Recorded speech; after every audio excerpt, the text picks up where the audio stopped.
4,30,000 followers આજના દિવસમાં છે.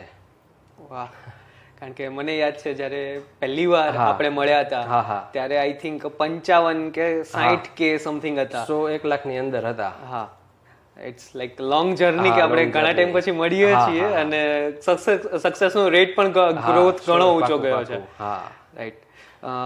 નેક્સ્ટ ક્વેશ્ચન એ હતો કે તમે જ્યારે રીલ્સને શૂટ કરો છો તો તમારી પાસે એ ટાઈમે પ્રોડક્શન કેવું હતું જ્યારે આપણે પહેલા મળ્યા, અને હાલ તમારી પાસે પ્રોડક્શનમાં કઈ રીતની સિસ્ટમ્સ છે? તો જ્યારે મેં કોન્ટેન્ટ ક્રિએશનની શરૂઆત કરી ત્યારે જ્યારે હું રીલમાં મૂવ થયો ત્યારે મારી પાસે OnePlus નો Note 2 ફોન હતો. એમાંથી જ બધી રીલ શૂટ કરતો. મારી પાસે સોફ્ટવેર ડેવલપર હતો એટલે મારે બધા બનાવવાના હોય પ્રોજેક્ટ.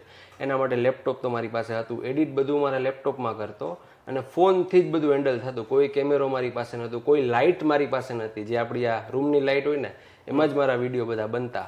ધીરે ધીરે પછી જેમ આગળ વધતો ગયો એમ બધું નવું ઇન્ટ્રોડ્યુસ થતું ગયું બધું.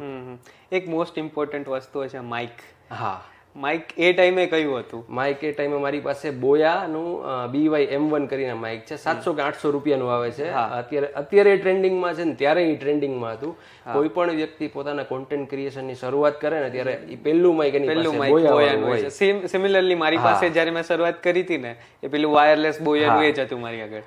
આમાં ફેર કેટલો છે, એ વાયર વાળું માઇક આવે ને આ વાયરલેસ છે. સાઉન્ડ ક્વોલિટી બેયમાં તમને સેમ જ મળવાની છે. ઓકે.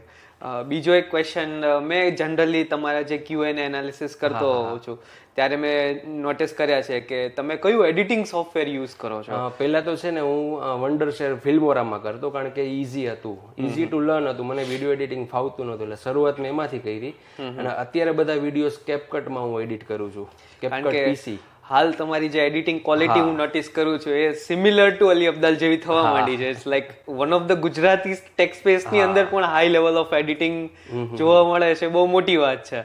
ઓકે, તો મારું નોર્મલી આપણે જે ટેક ઇક્વિપમેન્ટની બધી વાત થતી હતી તો કેમેરો is like one of the best આપણે ઓડિયન્સ